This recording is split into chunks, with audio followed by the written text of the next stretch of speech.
ওই যে স্যারের জন্য নিয়ে গেল। মানে ওই স্যারের সঙ্গে আপনাকে 1 ঘন্টা আলাদা করে সময় কাটাতে হয়। এই স্যারটা কি মানে যে স্যার যার মাধ্যমে আপনি চাকরিতে ঢুকেছিলেন নাকি অন্য হ্যাঁ, কোনো স্যার? না, এই যে যার মাধ্যমে। আচ্ছা। পরে এই স্যারে আমাকে অনেকটা ছাড় দেয়, বলে থাক তুমি আমার আমার কাছে, আমি তোমাকে যখন ডাকবো তুমি আসবা, তাহলে আমি তোমাকে এখন এত হ্যারাসমেন্ট করব না। আসলে উনি যে পরিমাণের আমি নিতে পারবো না। যে উনি পরিমাণের মানে আমি বুঝি নাই। মানে ওনার যে গঠন, বুঝতে আর পেরেছি। আমি যে মানুষ ছোট, উনি দেখে ওনার মায়া হয়, উনি আমাকে ছাড় দেয় কিছুটা। এই ছাড়টা এটাই ছিল যে ওই দিন যে আমার অনেক কষ্ট হইতে পারতো বা অনেক কিছু হইতে পারতো, বা উনি এক ও আচ্ছা, ঘন্টা। বুঝতে পেরেছি, যেটাকে বলে হ্যাঁ। মানে ফিজিক্যাল টর্চার যেটাকে বলে। ছোটবেলা বলতে মানুষ যেভাবে খেলাধুলা করে আমরা এটা পাই নাই। মানে বাবা আমার মা থাকা অবস্থায় একটা বিয়ে করে, আমার মার হলো 4টা বেবি হলো, আমরা বোন। এবং পরবর্তীতে উনি প্রেগনেন্ট ছিল, ওটাও। আপনার মা থাকা অবস্থায় আপনার বাবা আরেকটা বিয়ে করে, জি, মানে আপনার মা হচ্ছেন আপনার বাবার প্রথম বউ। জি, জি। তখন আপনারা কয় ভাই বোন ছিলেন? 4জনই ছিলাম, 4 জন কিন্তু ছিলেন। সবাই ছোট। যখন বাবা বিয়ে করে তখন আমরা 2 বোন ছিলাম। আর পরবর্তীতে যমজ 2টা আর কি বোন হয়। এটাই হচ্ছে আমার ঠিক ছোটবেলা। আছে, বুঝতে পেরেছি, কিন্তু বাবা কি করতে আপনার? আমার বাবা কৃষক ছিল, দিনমজুরের কাজ করত। তো আমাদের আসলে ভাই নাই দেখে আমার বাবা আবার বিয়ে করে। তো আমার বাবা আমার মাকে কোনো খরচপাতি দিত না। দাদা দাদি তখন ছিল, তারাও খুব খারাপ বিহেভ করতো টাকা পয়সার জন্য। বলতো বাবার বাড়ি থেকে নিয়ে আসো, তোমার এতগুলি মেয়ে কে খাওয়াবে, কোত্থেকে বিয়ে দিবে। তো এক সময় আমার মার উপরে প্রায় অত্যাচারী চলে।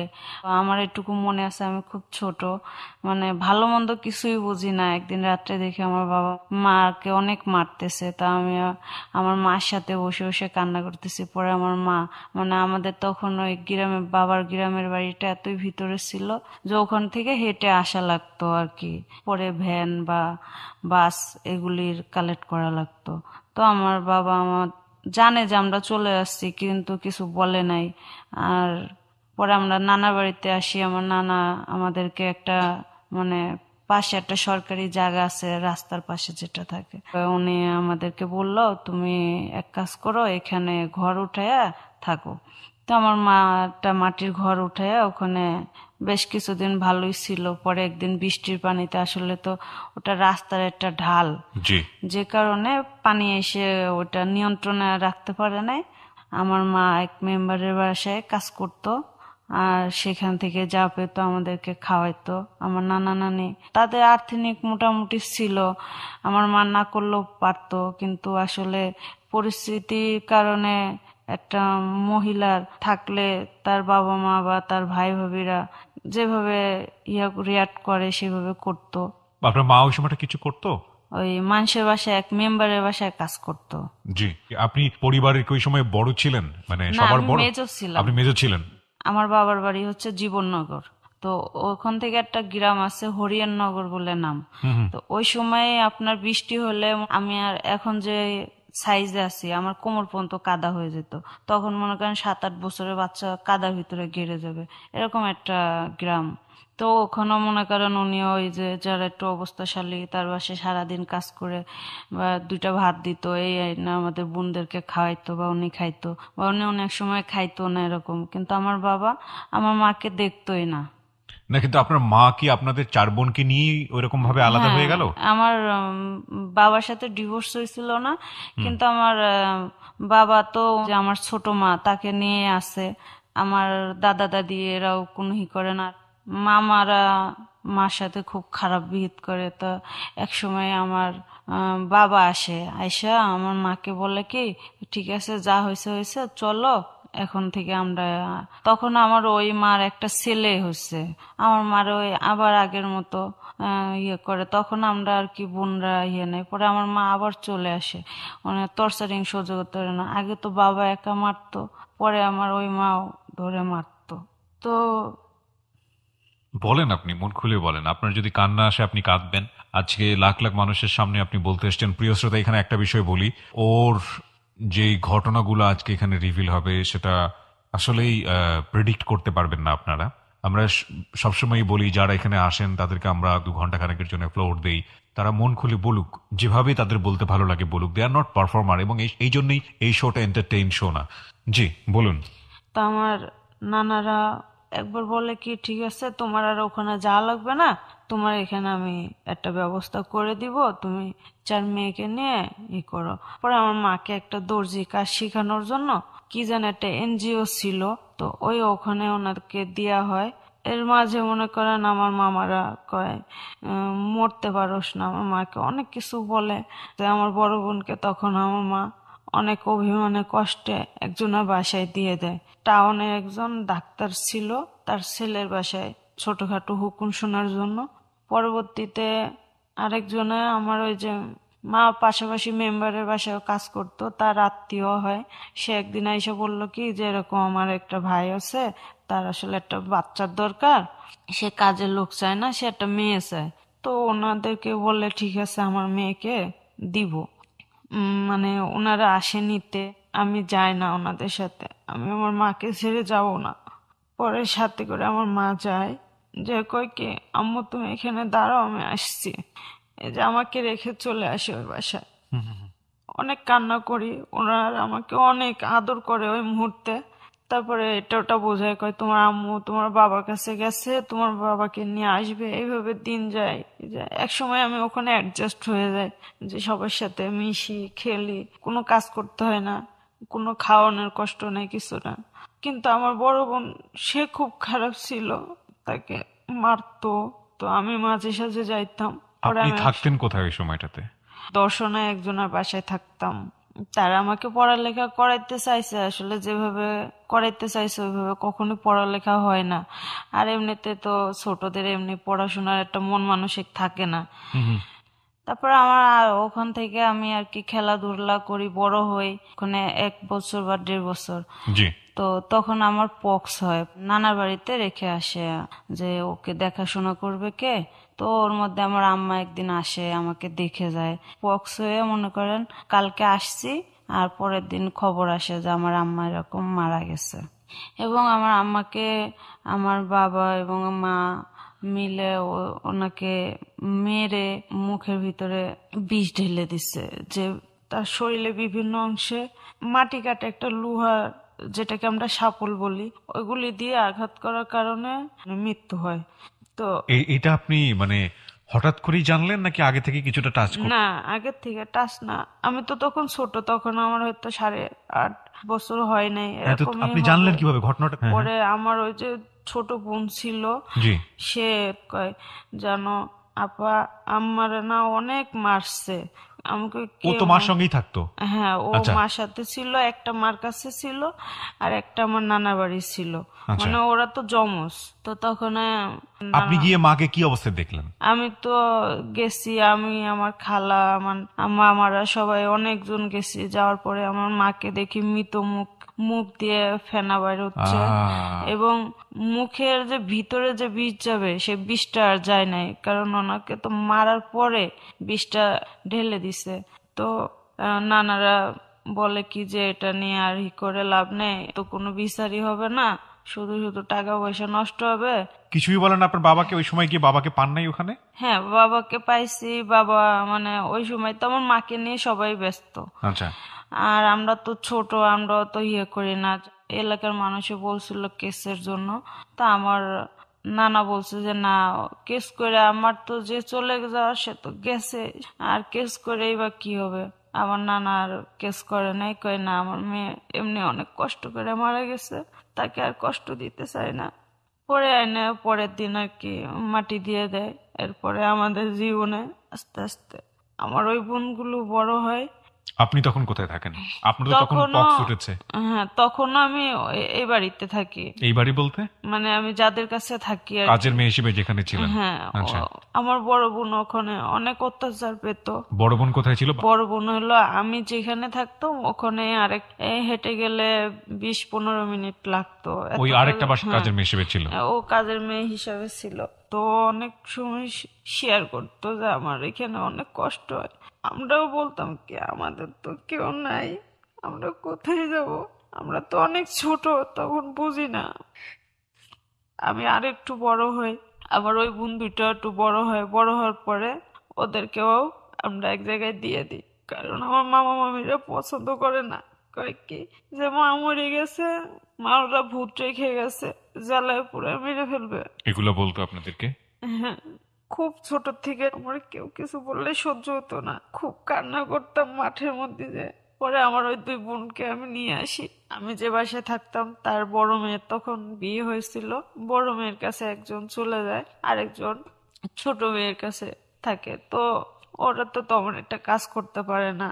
পরে আমার ওই বোনকে আবার গ্রামের একজন আমার নানি ঠিক করে তার কাছে দিয়ে দেয়, নিয়ে যায়। ওই ছোট মেয়েটা আবার আমার ওই ছোট বোনকে মারতো। সময় নিয়ে আপনি আস্তে আস্তে বলেন। ও যে শৈশবের কথা এখানে বলতে চাচ্ছে সেটা খুবই কষ্টদায়ক শৈশব, এবং খুবই খুবই মানে দুর্ধর্ষ একটা শৈশব। দেখুন, ওই সময়টাকে যখন মনে করছে মাতৃহীন একটা শৈশব, ওর মনের ভেতরের যে কষ্টটা সেটা খুব সহজেই অনুমেয় না? একটা মানুষের বাসায় কাজ করে মা নাই, সেখানে গালিগালাজ খাচ্ছে, দেখার মতো কেউ নাই, আর মার এরকম একটা করুণ মৃত্যু। ওকে আমরা একটু কাঁদতে দেই, ও আরাম করে বলুক। কিছুই তো আসলে আমরা আমাদের এই অনুষ্ঠানে আসলে দেই না, শুধু মন খুলে কথা বলার একটু সুযোগ দিই। সুতরাং আমরা যেন এই কনসিডারেশনটা আমাদের জায়গাটা থেকে যেন থাকে। পরে আবার ওই বোনকে ওখান থেকে নিয়ে আসে ওখানে দেয়। তখন আমি ক্লাস ওয়ানে পড়ি, ওদের ওখানে সবই কাজ করি। আর ওনাদের রান্নার জন্য একটা মেয়ে ছিল আলাদা, কেউ আসলে জিজ্ঞাসা করলে ওরা বলতো আমার মেয়ে, ছোট মেয়ে। সবাই তো জানতো আসলে কাজের মেয়ে। তো এক সময় আমি প্রায় 10-11 বছর বয়স হবে, ওই সময় ওনার মেজো মেয়ে যে মেয়ের বিয়ে হয় নতুন, রংপুরে আর কি। একা একা থাকবে, আরো মনে করেন নতুন হাজবেন্ড, নতুন পরিবেশ, নতুন সবকিছু। পরে আমার কয় কি তুই তোর আপার সাথে যা। মানে যে বাসায় কাজ করতেন ওই বাসার মেয়ের হ্যাঁ, বিয়ে হলো, ওই ওনার সঙ্গে মেয়ে, কাজের মেয়ে হিসেবে আপনাকে পাঠাচ্ছে হ্যাঁ রংপুরে। জি তো আপনি ছিলেন কোথায় ওই সময়টাতে, রংপুরের আগে? না, আমি তো দর্শনাতে ছিলাম। দর্শনা, মানে চুয়াডাঙ্গা দর্শনা?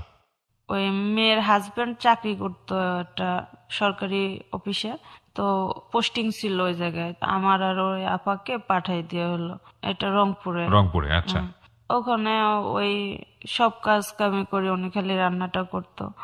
তো লজ্জাজনক ব্যাপার হইলো, তখন বুঝতাম না যে তখন বয়স কত আপনার? তখন আমার বয়স ওই 10-এর মতোই হবে। মাত্র 10 বছর বয়স? হ্যাঁ, এরকমই হবে। আচ্ছা। তো ও, আমি শুয়ে আছি, আইসা আমার তো তো আমি তো মনে করেন দুলাভাই হয় ওরকম কোনো মানে ওইসবের বিষয়ে আমার কিছুই বুঝি না। ওকে। তো উনি আমার সাথে গায়ে হাত দেয়, তারপরে এই করে। তা আমি অনেক সময় আপাকে বলি, আপা কয়েকে দূর, তোর দুলাভাই এরকম মানুষই না, এমনি দুষ্টুমি করে তোর গায়ে হাত দিয়ে। আমি তো আসলে ওইভাবে বললি না যে আমার ইয়াতে হাত দিচ্ছে বা, কিন্তু উনি আমার সাথে সেক্স যাকে বলে হয়তো সেটাও করছে হয়তো। আপনি বুঝিয়ে মানে উঠতে পারেননি? তখন আমি বুঝি না যে এটা করা মানে হয়তো সেক্স বা এটা করা মানে এরকম কিছু। আমার, আপনার তো বিষয়টা খারাপ লাগতো এবং আপনি হ্যাঁ, গিয়ে আমি ওটা এটা আপনার আপাকে বলতেন? আপারে বলতাম, আপা বিশ্বাস করতো না। প্রায় উনি এরকম করতো, ভিতরে ইয়ে করতো না, উপর থেকে ঘষাঘষি করতো। একদিন আপাকে বললে আমি আর এখানে থাকবো না, দুলাভাই খেলে আমার সাথে এরকম করে, আমার খুব বিরক্ত লাগে, আমার খুব ব্যথা হয়। কয় কি করে, আমার ডাক দিবি যখন করে কি। আমি কই কি দুলাভাই আমারে বলছে কি যে তোর জন্য মজা কিনে নিয়ে আসবো, ভালো একটা মজা। এটা কে বলে? মানে দুলাভাই আমাকে বলে। ওকে। তো আমি কই কি আমার মজা লাগবে না, আমি থাকবো না, আমাকে দিয়ে আসেন। আপা বুঝতে পারে হয়তো, প্রকাশ করে না কোনো কিছু। তা আপা আমার একদিন, ওনার 3টা বেডরুম ছিল, আমারে কোনার একটা বেডরুমে শুইতে দেয়। আর ওনারা হাজবেন্ড আর ওয়াইফ অন্য এক রুমে থাকতো, মাঝখানে রুমে প্রথমে আগে আমি থাকতাম, পরে ওই রুমে দেয়, ওই রুমে থাকলে দেখা যাবে। পরে ওনার হাজবেন্ড জিজ্ঞাসা করে তুমি ওরে ওই রুমে দিলে কেন? কয় ওই রুমে ওর বলে এই রুমে ঘুমাইতে সমস্যা হয় তার জন্য। তো উনি মাঝে সাঝে প্রায় উঠে এসে, ওনার ওয়াইফ ঘুমাচ্ছে, আমার কাছে এসে দেখতাম কেমন করলে, কয় তোরা আদর করে কোলের মধ্যে নিলে তুই এমন করিস কে? শালি দুলাভাইরা কত ভালোবাসে। তো এরকম করে কিস করতো, ই করতো। আমি অনেক সময় এটারে বিরক্ত বোধ করতাম যে দুলাভাই ঠিক আছে, দুলাভাই এইভাবে আদর করে শালিদেরকে। আমি অনেক সময় অন্যজনকে জিজ্ঞেস করতাম যে আসলে তোদের দুলাভাই তোদেরকে কিভাবে আদর করে, কয় কেন, এমনি চকলেট দেয়, কিছু চাইলে কিনে দেয়, ওকে কোলের মধ্যে নিয়ে আদর করে না? কয় না। কয় কেন, তোর দুলাভাই করে? আমি কই আমার দুলাভাই তো আমার কোলে নিয়ে চুমা দেয়।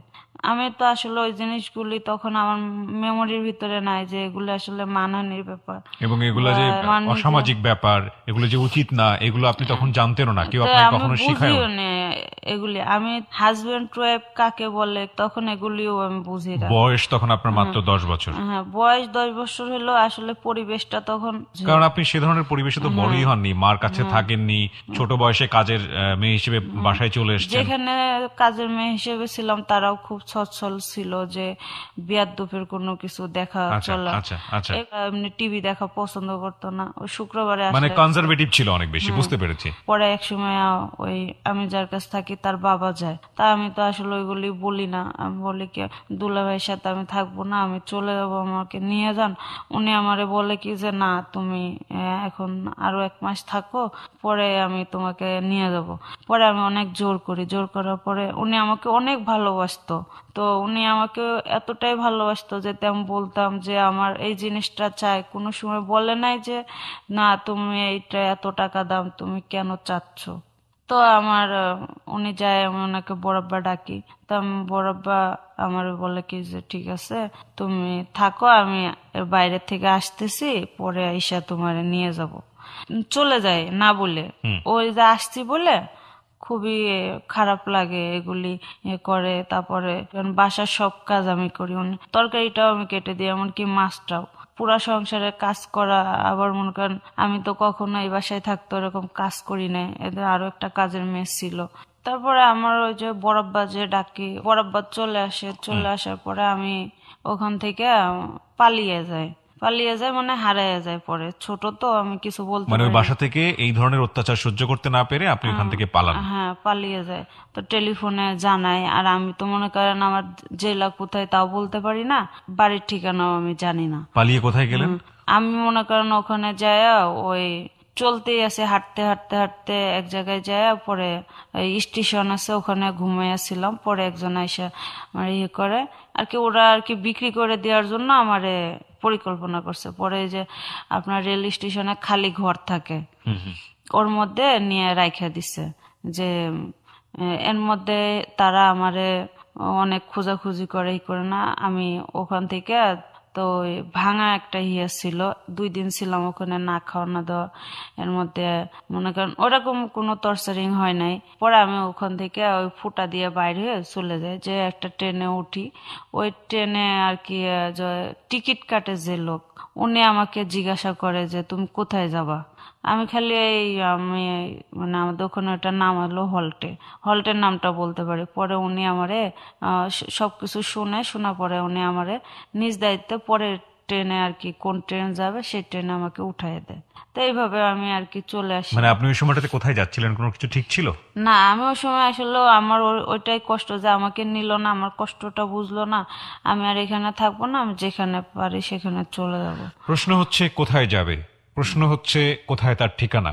এইরকম একটা জায়গাতে আমরা একটা বিরতি নেব। সাবরিনা, তারপরে কি হলো? আপনি তো যেদিকে দু চোখ যায় সেখানে চলে যাবেন, এরকম ওই একটা পণ করেন, ওরকম right? একটা ইয়েতে পরে আমি আসলে ওখান থেকে ওই আঙ্কেলের সহযোগিতায় চলে আসতে পারি। তো আমি আইসা আমার নানা বাড়িতে উঠি। তো ওই সময় তো ছোট দেখে গাড়ি ভাড়া লাগতো না, আমি এভাবে বিনা ভাড়াতে বাড়িতে চলে আসি। ওখান থেকে এখানে খবর আসে, এরা বলে কি আমরা তো পাগল হয়ে গেছি, খোঁজাখুঁজি করতেছি, আল্লাহর কাছে খালি ফরিয়াদ করি, তুমি কোথায়। তুমি একবারও চিন্তা করলা না, আমার কথা চিন্তা করলা না, যে মানে আমার আমি আবার এটা কি আপনাকে বলছে? জি। আপনাকে বললো কিভাবে? আপনি কি তখন ফিরে না, এসেছেন বাড়িতে? আমি আসলে তখন 1 সপ্তাহ হয়তো পার হয়ে গেছে, 1 সপ্তাহ বা 10 দিন এরকম পার হয়ে গেছে। এর মাঝে অনেক কিছুই হয়ে গেছে। কি হয়েছে এই সময়টাতে? মানে এই সময়টা ওই যে ওখানে 2 দিন বন্ধ ছিলাম, হ্যাঁ। কিছুই চিনি না, কিছুই বলতে পারি না। হাঁটতে হাঁটতে কোথায় গেছি, কিভাবে দিন পার হয়ে গেছে আমি নিজেও বলতে পারি না। না ঠিক আছে, কিন্তু আপনি কি এরপরে বাড়িতে গেলেন খুঁজে খুঁজে? ও তখন আপনাকে পেয়ে এই ধরনের কথা বলছে? হ্যাঁ, তখন না, আমার বাড়ির থেকে ওদেরকে খবর দেয়। আচ্ছা আচ্ছা। তো তখন আর কি আমাকে অনেক, আমার বড় মা আর কি, যেটা উনি আর কি কান্নাকাটি করে কয় আমি তসবি নিয়ে খালি আল্লাহর কাছে ফরিয়াদ করছি কখন তুমি আসবা, কি তুমি থাকবা না, তুমি সেভাবে বলতা, বুঝায় আমি নিয়ে আসতাম। যাই হোক, এরকম থাকার পরে আমি ওখানে আরো কিছুদিন থাকি। তো ওনার বড় মেয়েটা আমাকে খুবই আদর করতো, আমিও খুব পছন্দ করতাম ওনাকে। তখন আমি সাবালক হয়ে গেছি। হুম হুম। তার ভিতরে আমি সাবালক। আবার সেই দুলাভাইয়ের বাসায় নিয়ে গেছে? অন্য দুলাভাই এটা। আচ্ছা, মানে যে বাসায় কাজ করতেন সেই তার দুইটা মেয়ে, দুইটা মেয়ের, এক মেয়ের, একটা ছেলে। আচ্ছা, তো এক মেয়ে ছিল রংপুরে, সেই বাসা থেকে এসে আরেক মেয়ের বাসায় গেলেন? হ্যাঁ, না, তার ভিতরে আমি এক এক বছর এখানে রয়েছি। তারপরে আমি ওনার ওখানে যাই। ওনার একটা ছেলে হয়, মানে বাচ্চা রাখার জন্য লোক লাগে, তার জন্য আমাকে নিয়ে যায় ওখানে। ওই দুলাভাই বিভিন্ন সময় বিভিন্ন, আসলে ওনার বড় মেয়েটা সুন্দর ছিল না, হুম। তেমনি সংসার খুবই খারাপ যেত। তো ওখানে দুলাভাই এরকম ইয়ে করতো। তো আমি বলতাম কি যে দুলাভাই আপনি এরকম করেন না, আমি বলে দিব সবাইকে, আমি কিন্তু বুঝি এগুলি কি। পরে আরেক দুলাভাইয়ের বাসায় গিয়েও আপনার একই ঘটনা ঘটলো? হ্যাঁ, ওই মানে ওই দুলাভাই যেরকম আমার সাথে, আমি একটা নাবালক যেভাবে ফিজিক্যাল ইয়েটা করছে, এইভাবে উনি কোনো সময় আমারে ইয়ে করে না। এমনি মানে ভাগ ভঙ্গি বা এরকম দেখাইতো। তো আমি সবসময় বলতাম আমার কাছে আসলাম বলে দিব। তো ওখানেও আমার মাস কিছু বছর চলে যায়, ওরকম সমস্যা হয় না। পরে আমি বলি কি যে তোমরা রাখলে রাখো, না রাখলে আমি এখন অন্য বাসায় চলে যাব, অন্য বাসায় থাকবো, তোমার দুই মেয়ের এক মেয়ের বাসায় থাকবো না। তো ওনারা হয়তো প্রবলেমটা চিন্তা করে যে এত ভালো ইয়া করে, তারপরে ও কেন থাকতে চায় না, নিশ্চয় কোনো কারণ আছে। হুম হুম হুম। তো ওরা আর বেশি জোর করে না, বলে ঠিক আছে তুমি এখানেই থাকো। তো আমি এখানে থাকি। এর মধ্যে যে আমার বড়াব্বা, এই বড়াব্বার ভাই ছিল একটা, ওনাকে আমরা ছোটাব্বা ডাকতাম। জি। ওনারাও 3 ভাই ছিল।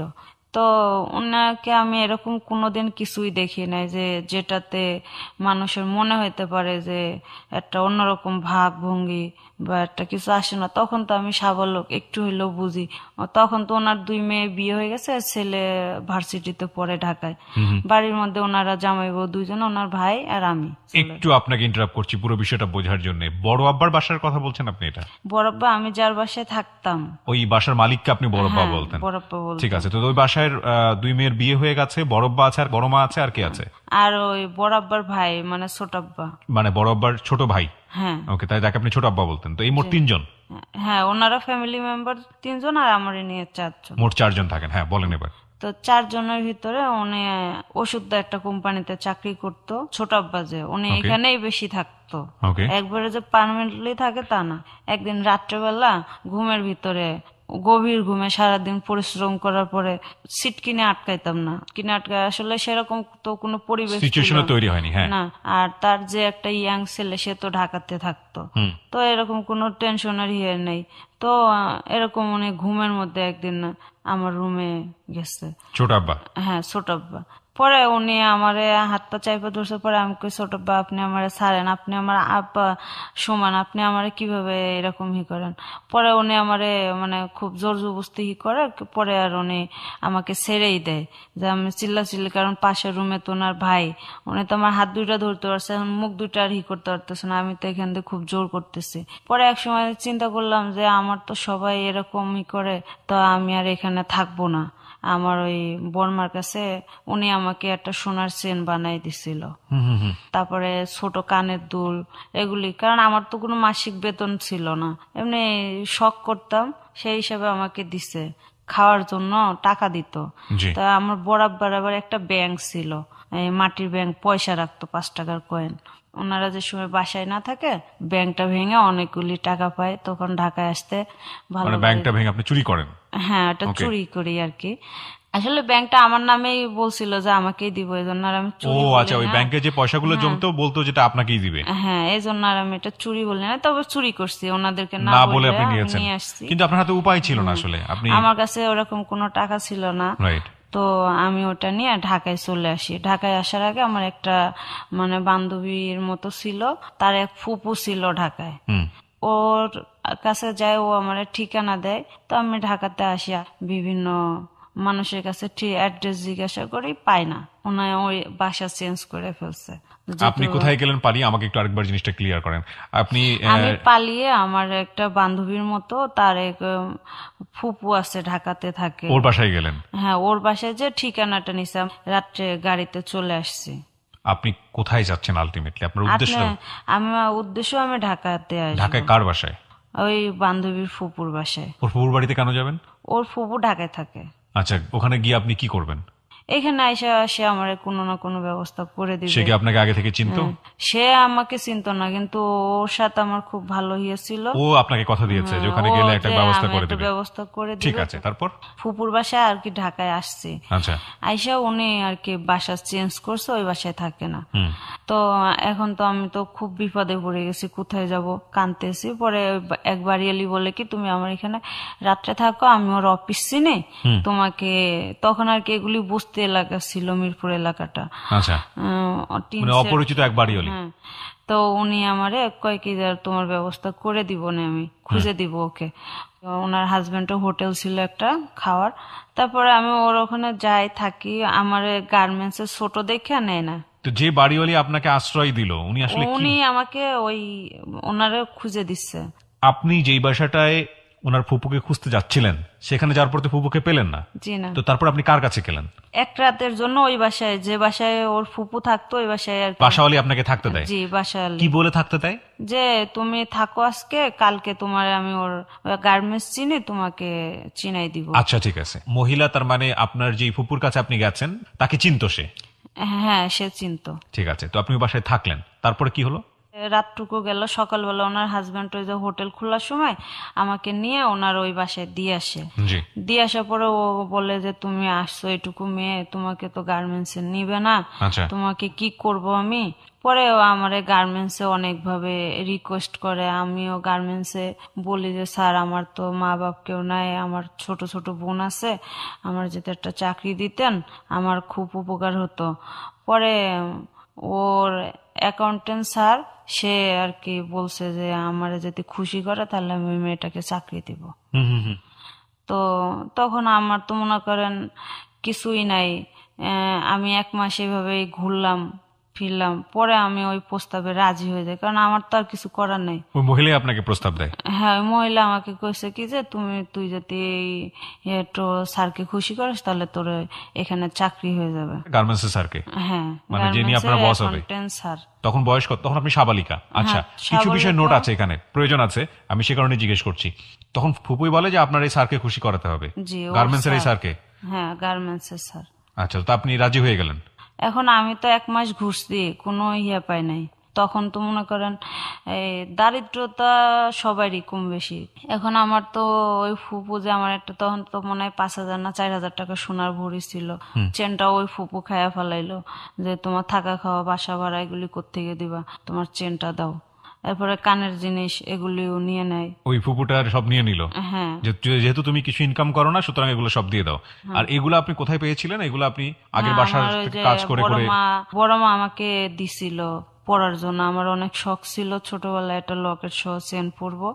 আর কানের গুলি উনি নিজের থেকে বানাই দিছিল। আমি সবসময় আবদার করতাম, আমি ফুপুকে আপা ডাকতাম, উনি ফুপু ডাকতে না করছে আমাকে। তো আমি 1-2 মাস চাকরি করি।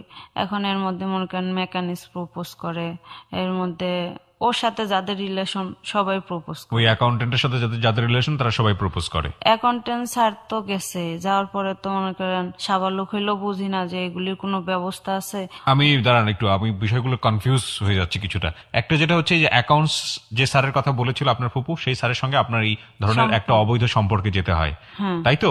এবং এটাই আপনার জীবনের প্রথম এই ধরনের সম্পর্ক? হ্যাঁ। এবং এই সম্পর্কে যাওয়ার পর আপনি কাজ শুরু করলেন, ওখানে কাজ আপনি পেলেন? হ্যাঁ, কাজ পেলাম।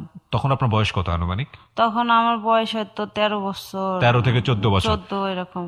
দেখুন, ওকে বাধ্য হয়ে এই কাজগুলো করতে হচ্ছে। কেউ ওকে ব্যাড কোনো কমেন্টস করবেন না, বোঝার চেষ্টা করবেন একটা মেয়ে কতটা নিরুপায় হলে ঢাকা শহরে এসছে, সারা জীবন কাজ করে যতটুকু সম্বল নিয়ে এসছে সেটা হচ্ছে তার কিছু গহনা, খুব অল্প কিছু গহনা।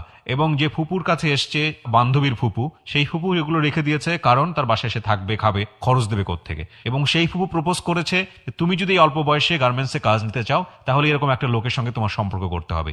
ওই লোকটা সেই ফায়দাটা লুটেছে, এই মেয়েটা বাধ্য হয়েছে। আপনি 1-2 মাস কাজ করার পরে সবাই আপনাকে অফার দিচ্ছে, কারা কারা অফার দিচ্ছিল? যেমন ভালো ভালো পোস্টের লোকেরা, যেমন বড় বড় স্যারেরা, যে তুমি তো। ওরা কি মোটামুটি বুঝতে পেরেছিল যে আপনি এই কাজটা করে এখানে জয়েন করেছেন? ওরা বুঝতে পারছে কিনা আমি জানি না, তবে ও যে এই লাইনে ছিল তো এটা ওরা কম বেশি সবাই জানে, সেটা আমি জানতাম না। কে লাইনে যুক্ত ছিল? যে আমি যে ফুপু হয় আর কি, সেও এই লাইনে মোটামুটি ছিল? হ্যাঁ সেই লাইনে ছিল। সে অফিসেও ভালো ভালো মানুষের সাথে ওঠা বসা ছিল, এবং বাহিরেও তার বিভিন্ন রিলেটিভ বলে নিয়ে আসতো, নিয়ে এসে থাকতো। আচ্ছা ঠিক আছে, বলেন তারপর। তো আমার তো এখন বাঁচতেই হবে, আর নাইলে চলে আসতে হবে, ফিরত আসতে হবে। তখন তো এখানে আসলে বলবে, কিরে তুই তো একবার গেছিস আবার আসলি। তখন তো আসলে ফেরার কোনো পথ নেই, কারণ ওই ফেরার বাসায় পথ গেলেও ঘরের মধ্যে অত্যাচার হবে, আর বাইরে যেখানে এসে পড়েছে আর সেখানেও আমি অত্যাচার। চিন্তা করছি যে আমার তো ওখানে সবাই খালি বড় বাবা ছাড়া সবাই আমার সাথে ফিজিক্যাল রিলেশনটা করতেছে। জি। এখন তো ফিজিক্যাল রিলেশন কাকে বলে বুঝি, তখন তো বুঝি না, কিন্তু তখন এটা বুঝতাম যে ওটা আমার জন্য খুব বিরক্তকর। বুঝতে পেরেছি আপনি। আমি যেটা বুঝতে পারছি যে জলে কুমির ডাঙায় বাঘ, একটা কথা আছে না, যে ও দেখেন ও যে পরিবারে ছোটবেলা থেকে কাজ করলো, যখন ও বুঝি না বিষয়গুলো কি, সেখানেও সেক্সুয়াল হ্যারাসমেন্টের শিকার।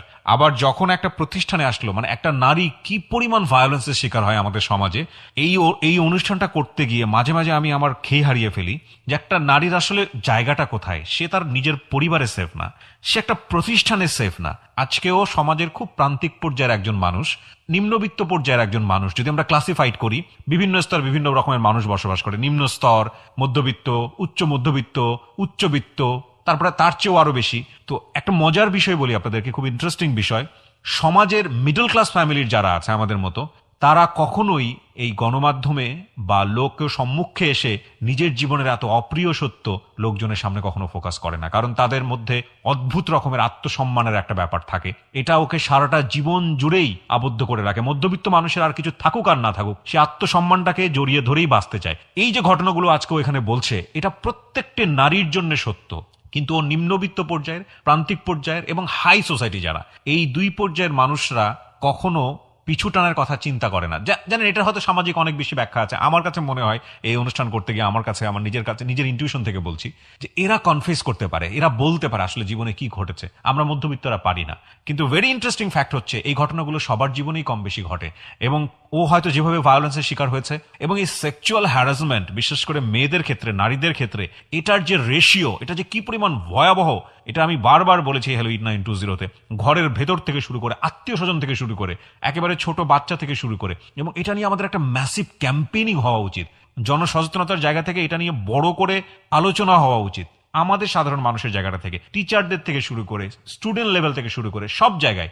যে একটা কথা আছে না যে আপনার শিশুকে শরীরের সীমানা বোঝান, সম্ভবত কোন একটা এনজিওর একটা বিজ্ঞাপন ছিল, which is very very interesting, যে ওকে বোঝাতে হবে এই কারণে যে এতটুকু হচ্ছে আদর, এর বাইরে যদি কেউ তোমাকে কোনো কিছু ক্রস করে, তাহলে তুমি তোমার বাবা মাকে গিয়ে বলো, রিপোর্ট করো যে এটা তোমার ভালো লাগছে না। তো যাই হোক, আমি এই কথাটা এই জন্যই বলছি যে একটা নারী ফ্যামিলিতে কি পরিমাণ সেফ না, প্রতিষ্ঠানে যখন আসছে সেখানে সেফ না।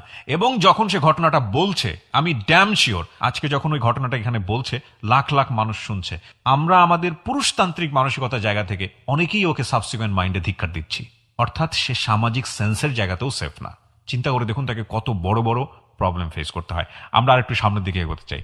তো ঠিক আছে, আমি বুঝতে পারছি যে আপনার যেহেতু ঘরে ফেরার কোনো সুযোগ ছিল না, আপনাকে বাধ্য হয়েই বোধহয় সামনের বিষয়গুলো মেনে নিতে হচ্ছিল। কি ঘটলো তারপরে?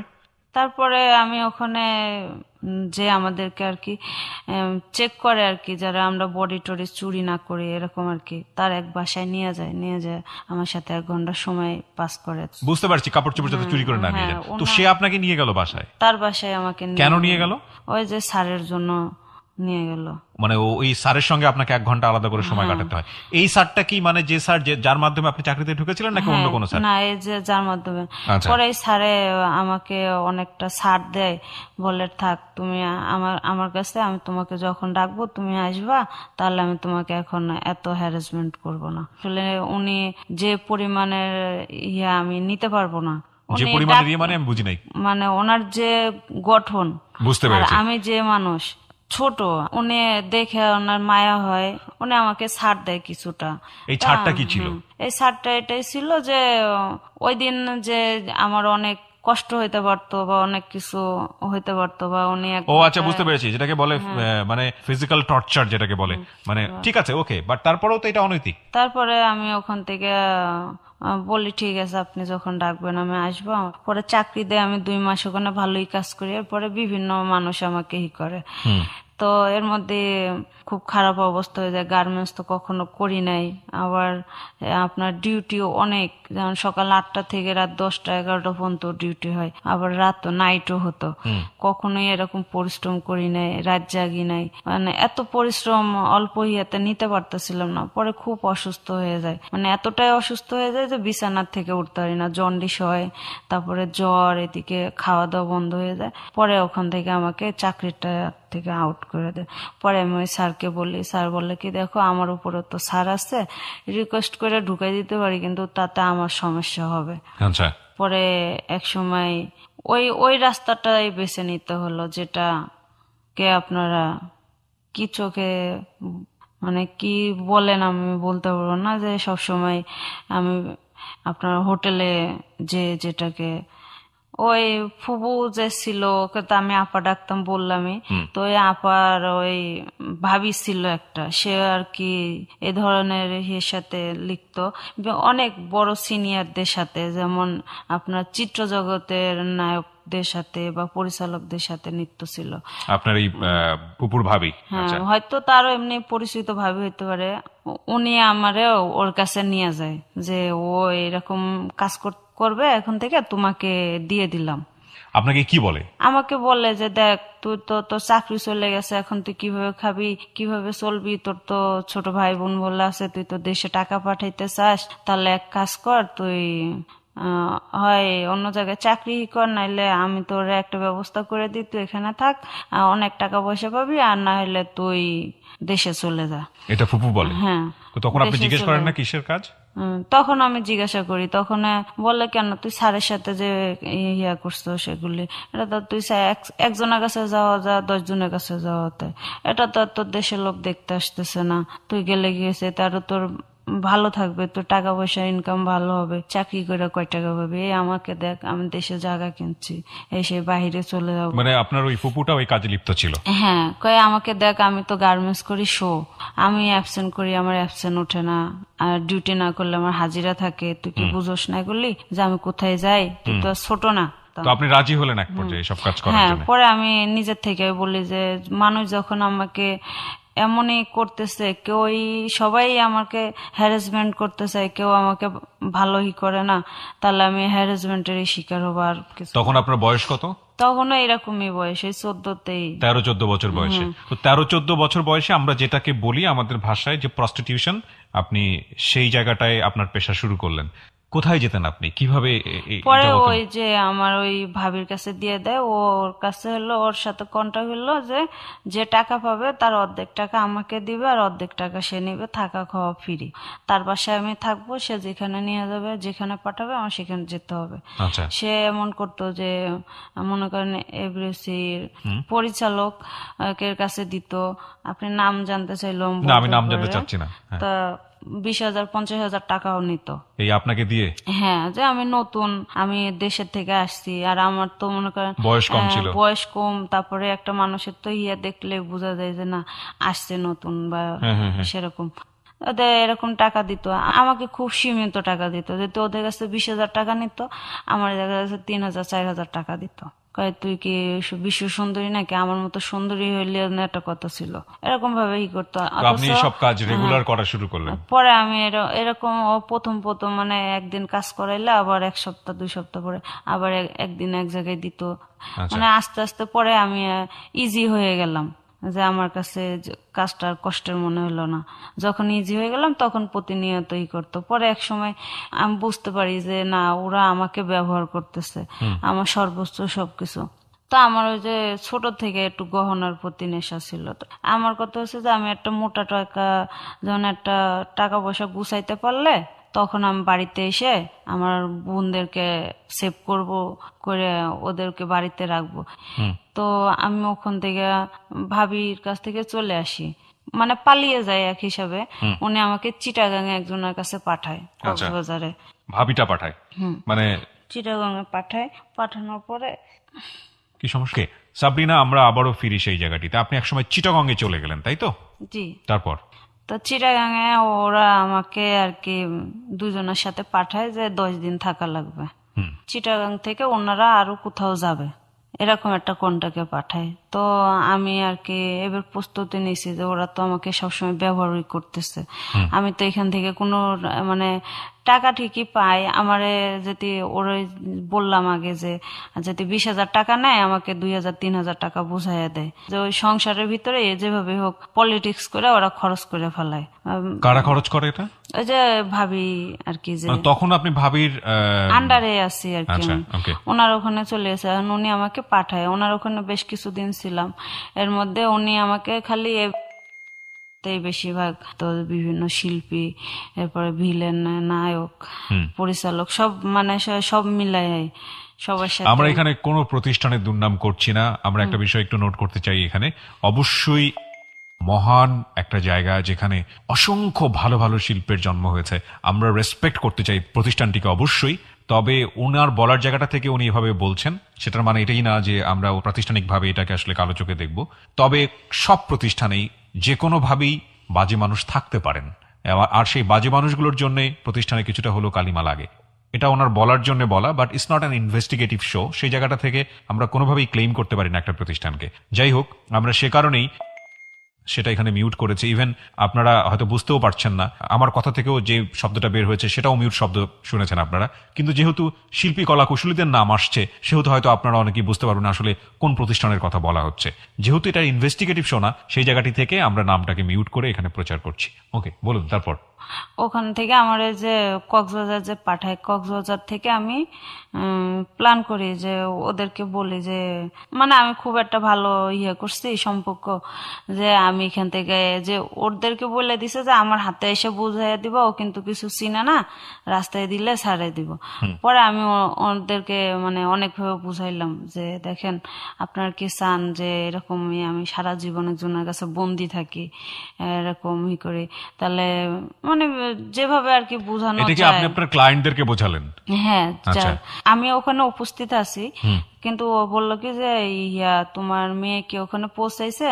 ও তো বললো যে ওর শরীর খারাপ বলে আমাদের কাছ থেকে চলে গেল। তো ক্লায়েন্ট আপনার ভাবিকে বললো? হ্যাঁ, আমি তখন ওনাদের সাথেই আছি। ওকে। তো মানে আসলে ওরা দেখলো যে আইনগত কোনো ব্যবস্থা নেয় কিনা, ওনারা কোনো সেরকম প্রবলেমে ফেস হবে কিনা। আচ্ছা।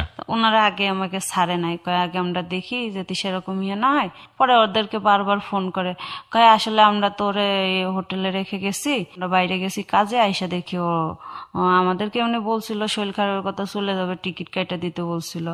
তো আমি তো ভাবছি তো তোমাদের সাথে হয়েছে, তো কয় তোমরা আমার সাথে যোগাযোগ, কয় আমরা কি বিপদে পড়বো নাকি ওরে রাইখা, ওর যে পজিশন, তা আমরা পাঠাই দিচ্ছি গাড়িতে উঠায়। পরে ওরা তো অনেক খোঁজাখুঁজি করছে, কিন্তু ওদের উপরে তেমন একটা চাপ দেয় নাই। পরে আমি ওদের সাথে আরো 2 দিন থাকার পরে আমি আমার মতো চলে গেছি। এখন কোথায় যাব?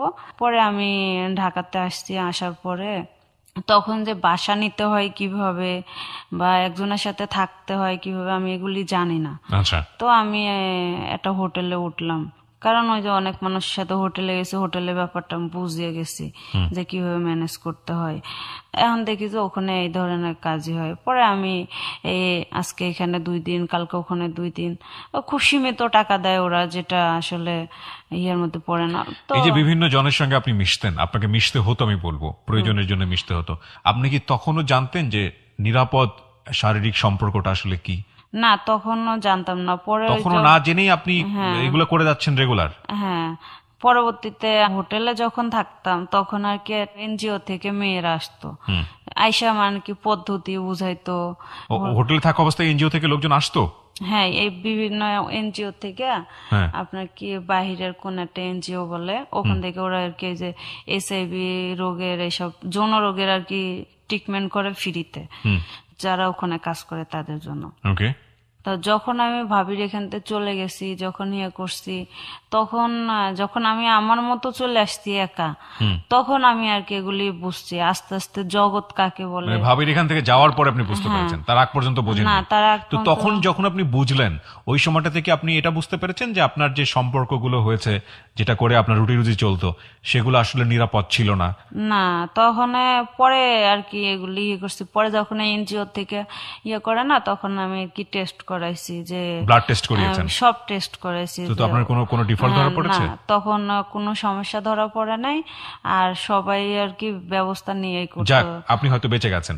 যাই হোক, এটাও যেটা বলছি আমি, এটা এনজিও থেকে স্টাডি করা, আমি তো কোট করব না। সেটা হচ্ছে যারা এই ধরনের সম্পর্ক করেন, সাধারণত যারা এরকম বহুগামী, বিশেষ করে মেল যারা, তারা এটা র্যান্ডমলি করেন এবং বিভিন্ন মেয়েদের কাছে যান। এটা তাদের এক ধরনের নেশার মতো, অ্যাডিক্ট বলা যেতে পারে। যে মেয়েরা এটা করেন, এই প্রফেশনে থাকতে আসলে বাধ্য হয়, তারাও বিভিন্ন ক্লায়েন্টের কাছে যায়। তো অদ্ভুত বিষয় হচ্ছে যে এদের মধ্যে কেউ একজন যদি এসটিডি দ্বারা আক্রান্ত হয়, যেটাকে আমরা বলি সেক্সুয়াল ট্রান্সমিটেড ডিজিজ, তাহলে পুরা যাদের সঙ্গে মিশছে তাদের সবার সঙ্গে এটা হওয়ার সম্ভাবনা থাকে। তো এটা কি পরিমাণ অনিরাপদ একটা ব্যাপার। এবং আপনারা জানেন নিশ্চয়ই যে এসটিডি বা সেক্সুয়াল ট্রান্সমিটেড ডিজিজ যেটাকে বলা হয়, এর মধ্যে ওয়ান অফ দ্য মেইন রোগ যেটাকে বলে গনেরিয়া। এবং এই গনেরিয়া যে কত ভয়াবহ, এবং এটা ক্যান্সারের চেয়েও কোনো অংশেও কম না। সুতরাং যারা এই ধরনের অনিরাপদ শারীরিক সম্পর্কে আছেন, প্রথমত বলবো একটা নিরাপদ শারীরিক সম্পর্কে থাকার জন্য। আর এই ধরনের সম্পর্কে যারা আছেন, এটাতে না যাওয়াটাই ভালো। আর অবশ্যই সেই সম্পর্কটা যেন নিরাপদ হয়। জি, বলুন। তারপরে আমি ওই জানি যে এগুলি ছাড়া ইয়ে করলে আমার সমস্যা হবে, আর যদি কাজ না হতো না হোক, আমি তো, আমার তো এখন আর কেউ মারবে না টাকার জন্য। তার জন্য আমি ব্যবস্থা ছাড়া আর কি কোনো কাজ করতাম না। ওখানে মানে স্টাফ থাকে, স্টাফ বলে দেয় যে এরা এইভাবে করে, এরা এইভাবে করে, চয়েসের ব্যাপার থাকে তখন। তো এক সময় আমি এইভাবে অনেক বেশি দিন থাকি না, অল্প কিছু দিনে থাকি। তো একা একা ওরকম ভাবে চলার পরও দেখা যাচ্ছে ওখানে পরিচিত হলো, পরে তার সাথে বাইরে গেলাম, মোটা অঙ্কের একটা অ্যামাউন্ট পেলাম, যেটা আমি ওখানে 7-8 দিনও করতে পারতাম না। বাইরে গেলে আপনি এটা মোটা, এটা আমি একদিনে বা 2-3 ঘন্টায় এটা পেয়ে যেতাম। তো পরে এক সময় আমি চলাফেরা করতে করতে সমাজ বুঝি যে সমাজ কাকে বলে। তো আমি বাসা নিয়ে ভাড়া থাকি। তো এর মধ্যে আমার একজনের সাথে পরিচয় হয়, উনি ব্যাংকে চাকরি করে। সমাজ বুঝেন মানে? মানে একটা মানুষ কিভাবে চলাফেরা করলে তাকে মানুষ কি বলে, তারপরে একটা মানুষ কিভাবে যে থাকে বা কথাবার্তা বলে। আচ্ছা আচ্ছা, মানে একটা সমাজে মানুষ কিভাবে চলে, হ্যাঁ, সেটা বুঝতাম না। সমাজ কাকে বলে, সংসার কাকে বলে যেমন বুঝি, মা কাকে বলে বুঝি, সবকিছু যেমন বুঝি, তখন তো এই জিনিসটা বুঝতাম না। তখন আমি একটা বাসা ভাড়া নিই। তো আমার সাথে ওরা একদিন, মানে প্রতিদিনে তো কত মানুষ আসে যায়, এর মধ্যে ওনার সাথে আমার একটু ভালো সম্পর্ক হয়। ওই ছেলেটা, যে ছেলে আপনার ক্লায়েন্ট ছিল, মনির নাম ছিল ছেলেটার, ও আপনার ক্লায়েন্ট ছিল? জি। আচ্ছা। ও আর কি সবসময় আমি যেখানে যাই ও আসতো, ফোন দিলে চলে আসতো। তো এক সময় আমি চিন্তা করলাম আমার তো একটা বাসার প্রয়োজন, কারণ একটা রেস্টের ব্যাপার। মানে আমি যেটা বুঝি যে আপনার এই ধরনের শারীরিক সম্পর্ক করতে গিয়ে, মানে আপনার এই পেশাতে, আমি বলবো এটা শারীরিক সম্পর্ক আসলে বলা যায় না, এটা একটা পেশা আপনার। এই পেশা করতে গিয়ে মনির নাম একটা ছেলের সঙ্গে আপনার পরিচয় হয়, এবং তার সঙ্গে একটা আত্মার সম্পর্ক গড়ে উঠেছে ওই সময়টাতে, তাই কি? জি। তো যে কারণে আপনি হয়তো মনিরকে ডাকলে মনির চলে আসে। তো মনির তখন কি করতো, ওর সম্পর্কে কতটুকু জেনেছেন? মনির ম্যারিড পার্সন ছিল, ওর আমার বয়সী একটা মেয়ে ছিল, মানে একটা বয়স্ক। আপনার বয়সী মেয়ে ছিল ওর? জি। তারপরেও আপনার কাছে আসতো? জি। এবং আপনি এটা কি জানতেন আগে থেকে? হ্যাঁ, আমি জানতাম। জানার পরে ওর সঙ্গে আপনার এরকম ফ্রেন্ডলি সম্পর্ক? আমার আসলে তো তার সাথে বিয়েও না, আর তার সাথে আমার জাস্ট একটু আশ্রয়ের দরকার, আমার অর্থের প্রয়োজন, তার জন্য আমার সম্পর্ক। Exactly, necessity knows no law. প্রয়োজন কোনো আইন মানে না, নিয়ম মানে না। পরে উনি এক হিসেবে আমার বাবার বয়সী ছিল। তো উনি আমাকে বলে কি যে তুমি যদি এগুলি ইয়ে করো তো তোমার কত টাকা হইলে মাসে তুমি চলতে পারবা। তা আমি তখন ওনারা বলি যে আমার 10,000 টাকা হইলে আমি চলতে পারবো। তো বলে ঠিক আছে, তুমি একটা বাসা নাও, আমি প্রতি সপ্তাহে একদিন আসবো, তোমার আমি খরচ দিয়ে যাব, আর এমনি যখন আসবো তখন বাজার সদাই দিয়ে যাব। তো আমি তো চিন্তা করি তো তো ভালোই হবে, আমার তো একটা বাসার দরকার, আমারও তো রেস্টের প্রয়োজন।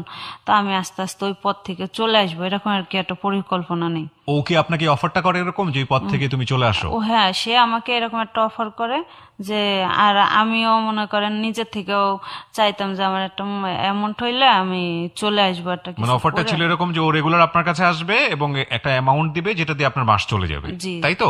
জি। আচ্ছা। এর মধ্যে মনে করেন আমার ভাই বোন মানে বোনদের সাথে সবার সাথে যোগাযোগ বিচ্ছিন্ন, কারণ ওই সময় তো এরকম গ্রামে মোবাইলের ছিল না। হুম। তো যখন ওই মনির বলে ছেলেটার সাথে আমার হয় সবকিছু আর কি মেকআপ করতে পারি, ওই সময় আমি বাড়িতে যাই। যে ওই সময় না, বাড়িতে গেলেন আপনি? হ্যাঁ। যে ওই সময়টা আপনি কই থাকতেন ঢাকাতে? ঢাকাতে আমি ওই সময় যাত্রাবাড়ি রায়বাগ থাকতাম। যাত্রাবাড়ির, ওকে। জি। তো ওনারে আমার হাজবেন্ড পরিচয় দিই, সবাই জিজ্ঞাসা করে কিভাবে।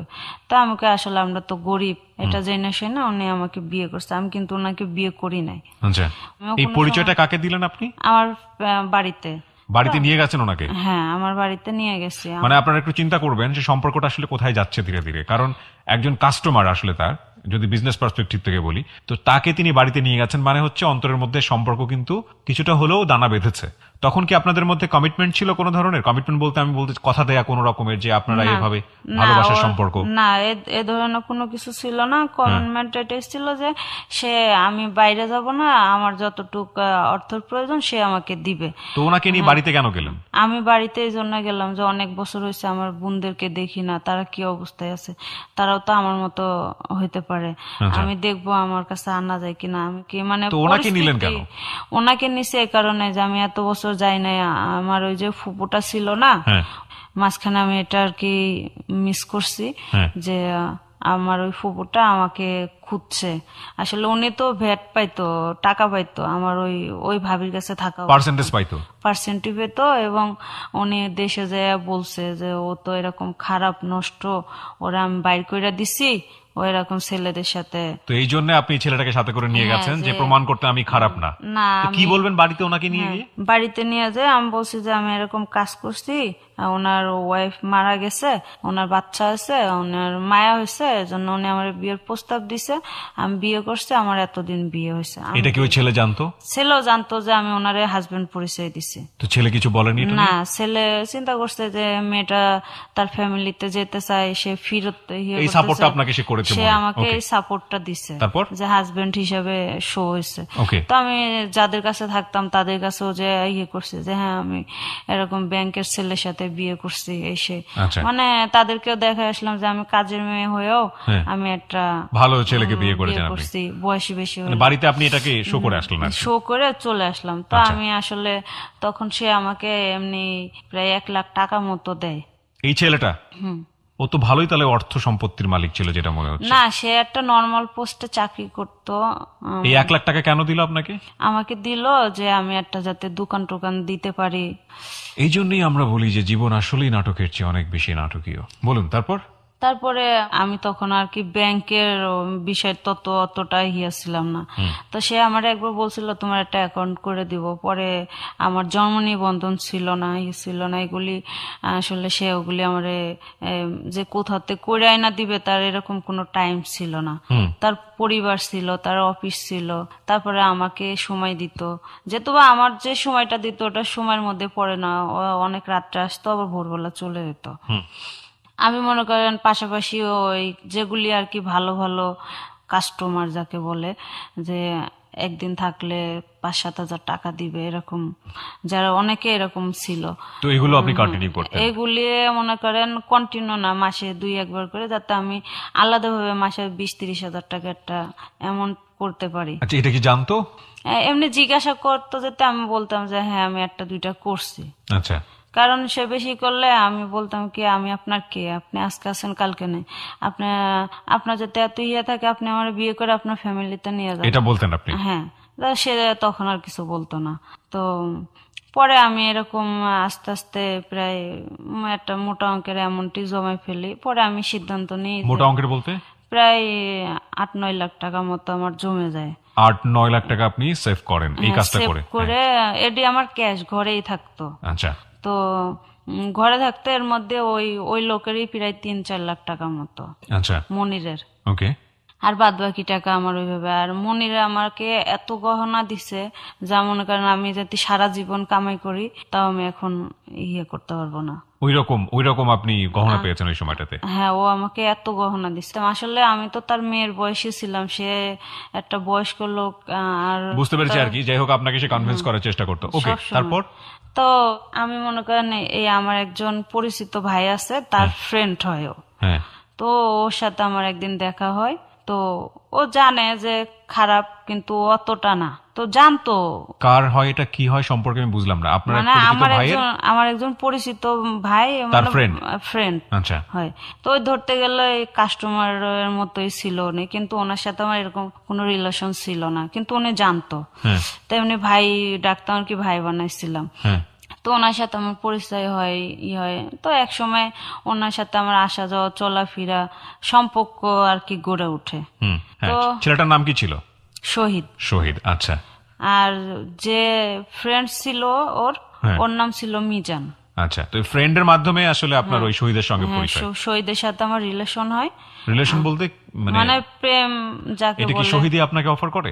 শহীদে আমারে প্রথমে অফার করে, আমি পরে ওটাকে অ্যাকসেপ্ট করি না, কারণ আমার তো লাইফে অনেক ঘটনা। এটা কি শহীদ জানতো যে আপনার লাইফে এরকম ঘটনা? তখন জানতো না। এবং আপনার ফ্রেন্ডটা কি জানতো? ফ্রেন্ড কিছুটা জানতো। আচ্ছা, ফ্রেন্ড কিছুটা জানলে তো শহীদেরও জানার কথা। শহীদের কাছে প্রথমে ইয়ে করতাম না, ও আমার কাছে আসলে আমি ওরে ফিরাই দিতাম। সবসময় চিন্তা করতাম আমার তো লাইফ অনেক ঘটনাই ঘটে গেছে যেগুলি ওরে ইয়ে করার মতো না। তা আমি, ও যেভাবে অনেক ভাবে আমার সাথে মিট করার চেষ্টা করতো, কনভিন্স করার চেষ্টা করতো। আমার হলো যারা পুরো আমার ভালো রিলেশন তাদের খোঁজ বাইর করে তাদের সাথে মিট করতো, ও কি চায়, ওর কি হইলে ও আমার সাথে ইয়ে করবে, আমি ওরে সব দিক দিয়ে হ্যাপি রাখবো। ওকে। পরে আমি একদিন ওকে বললাম, আপনি কি জানেন আমি কি? পরে কয়, হ্যাঁ আমি জানি। আমাকে আপনি চাইলে আমার সাথে থাকতে পারেন, আমি আপনার বিয়ে করব না। পরে ওর সাথে আমি বিয়ের আগেও অনেকবার রিলেশন হয় আমাদের। একদিন আমি ওরে একেবারে শৈশব থেকে সবই, মানে যতটুকু বলার মতো সবই বলি। তারপরে ও আমাকে বলে যে আমি এগুলি কিছুই চাই না, আমি শুধু তোমাকে চাই। কিন্তু আমার যে একটা ক্যাশ ছিল এটা আমি ওকে বলি নাই।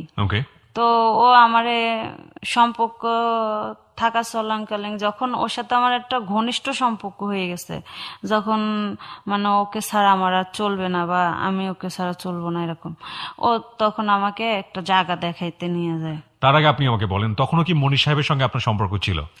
তখন মনিরের সাথে তেমন একটা সম্পর্ক আমার ছিল না, কিন্তু আপনি কাজগুলো করতেন টুকটাক টুকটাক আর কি, মানে না করলে নাই যেটাকে বলে। আচ্ছা, তো তখন আপনার সবকিছু মিলিয়ে 8 লাখ টাকা ক্যাশের মতো আছে, গহনা তো আছেই প্রচুর। হ্যাঁ, প্রচুর গহনা ছিল যেগুলি আমার। কত ভরি হতে পারে সব মিলিয়ে আনুমানিক? বলতে পারবো না, এতগুলি হবে। এগুলো কি সব গোল্ডের ছিল? সব গোল্ডের। আমার হলো এই যে যারা চিটাগাং এখন ওখানে নিয়ে যাইতো না, ওদের কাছে ওরা যদি বলতো তুমি কি নিবা, মানুষ তো ড্রেস চাইতো, কইতাম কি আমার একটা কানের জিনিস বা একটা, আমার খুবই নেশা ছিল। আপনি গোল্ডের জিনিসগুলো কালেক্ট করতেন এগুলো করে? আচ্ছা, ঠিক আছে, তারপর? মনিরের সাথে তো আমার এদিক দিয়ে আস্তে আস্তে ব্রেকআপ হয়ে যাচ্ছে। আমি নিজের থেকে মনিরকে বলে দিচ্ছি যে আসলে আমার ফ্যামিলিতে আমার যাওয়ার প্রয়োজন ছিল, তার জন্য আমি আপনার সাথে এতদিনই করছি। আপনি যেভাবে পারবেন আপনি নিজের থেকে সেফ হয়ে যান। আমি চাই না যে আমার দ্বারা আপনি কোনো কষ্ট পান, আমি আপনার দ্বারা উপকার পাইছি। ওকে, বুঝতে পারছি। এবং সে কেটে পড়েছে, তাই তো? সে আস্তে আস্তে আমার কাছ থেকে আর কি সরে যায়, কিন্তু সে আমাকে অনেকটাই হয়তো ভালোবাসতো। শহীদ কি করেছে আপনাকে জায়গাতে নিয়ে গিয়ে? হ্যাঁ, শহীদের সাথে ও জায়গা দেখাইয়া বললো কি যে এই জায়গাটা যদি আমরা কিনি তাহলে তোমার আর আমার ভবিষ্যৎ নিশ্চিত। ওকে, প্রেম করা অবস্থায় এটা? হ্যাঁ। ফাইন, প্রিয় শ্রোতা, আপনি গেস করতে পারেন যে কি ঘটতে যাচ্ছে নেক্সটে, কিন্তু কথা হচ্ছে যে আসলে জীবনের কোনো বাকি অনুমান করা যায় না। It's a very old word from me, যে আসলে জীবনের কোনো বাকি অনুমান করা যায় না এর পরে কি ঘটতে যাচ্ছে। আপনি বলতে পারেন যে এটা ওর যে অর্থ, সেই অর্থটা অনৈতিক অর্থ, সেটা আমাদের সামাজিক দৃষ্টিকোণ থেকে খুব নিগৃহীত অর্থ, আপনি এটা বলতেই পারেন। কিন্তু আমি যদি আমার জায়গা থেকে ব্যক্তি মানুষ হিসেবে দেখি, এটা ওর পরিশ্রমের অর্থ। আমি অবশ্যই বলবো না এটা ভালো কাজ, এটা খারাপ কাজ, কিন্তু কত বাধ্য হলে একটা মেয়ে এই কাজে যেতে বাধ্য হয় আমরা তো কিছুই ওকে দিতে পারিনি, না দিতে পেরেছি পারিবারিক নিরাপত্তা, না সামাজিক নিরাপত্তা, না প্রাতিষ্ঠানিক নিরাপত্তা। পিতৃমাতৃহীন একটা মেয়ে নিজের মতো করে ফাইট করে সমাজে টিকে থাকার চেষ্টা করেছে এবং শেষ পর্যন্ত সে এই রাস্তায় যেতে বাধ্য হয়েছে। নিজের ভাগ্যাকাশে একটা সুদিন আনার জন্য কিছু অর্থ জমিয়েছে। But the climax is just after 4 minutes. ফিরে আসবে। ওই জমির ওখানে একটা জায়গায় নিয়ে যায়, জায়গাটা হলো আপনার 22 মাইলের ওদিকে। ও যে জায়গাটা আমাকে দেখায়, জায়গাটা একটা বাড়ি করার মতো। তা আমি চিন্তা করলাম জায়গার দামও কম, তা আমি বললাম কি তাহলে তুমি এটা বায়না দাও। আচ্ছা, মানে আপনাদের প্ল্যান কি ছিল? আপনারা বিয়ে করবেন? হ্যাঁ, আমি কই তাহলে তুমি বায়না দাও।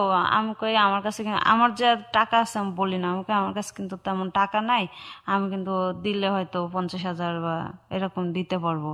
তো কয় কি তোমার দেয়া লাগবে না। ও কি করলো, ওই জায়গাটা বায়না দেয় নাই। আমি তো আসলে এইসব জমি জায়গার ব্যাপারে এসব কিছুই বুঝি না, যে আচ্ছা। এগুলি না, কিভাবে। সেটাই আপনার গল্প শুনে সেটাই আমরা বুঝতে তো পারছি। ও কি করছে, অন্য এক জায়গা যেটাকে বটতলা ওইদিকে বলে, আশুলিয়ার ওইদিকে, ওই জায়গায় সে ইয়ে করছে যে বায়না দিছে। বায়না দেওয়ার পরে কিছুদিন পরে বলে কি যে আমার তো আসলে আজকে কিস্তি দেওয়ার ডেট। ও এর মধ্যে ও 1 লাখ না 1.5 লাখ টাকা একটা কিস্তি দিছে। কয় কিস্তিতে, 4 না 5 কিস্তিতে। এখন পরের কিস্তিতে কয় কি তুমি না বলছিল 50,000 আছে, দিতে পারলে দাও, না পারলে তো ইয়ে নাই।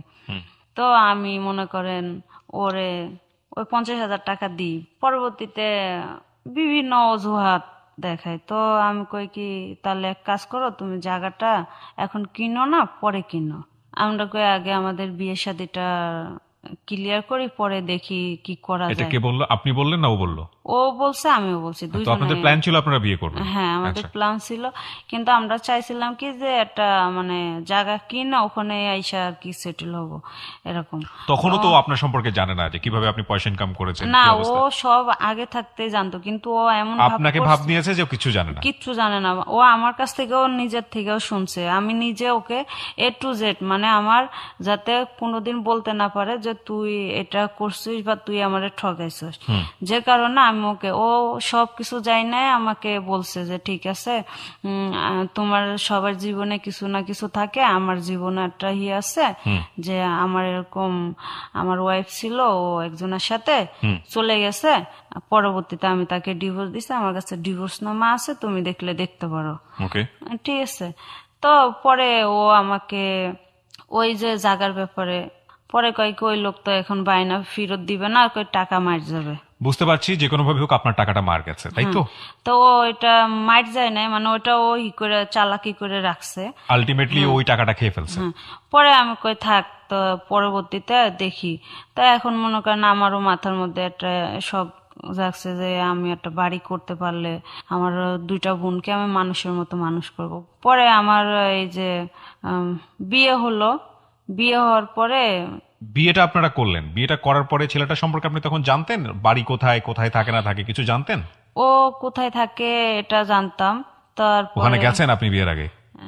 হ্যাঁ, আমারে দেখাইছে যেটা আমি যেটা জানতাম আর কি। মানে আলটিমেটলি আপনি শিওর ভাবে কোনো কিছুই ইন ডিটেল জানেন না?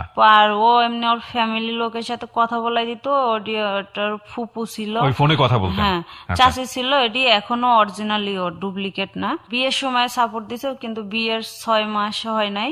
বিয়ে করে আপনি কোথায় উঠলেন? বিয়ে করে আমরা ভাড়া বাসা নিছি। ভাড়া বাসায় নিলেন?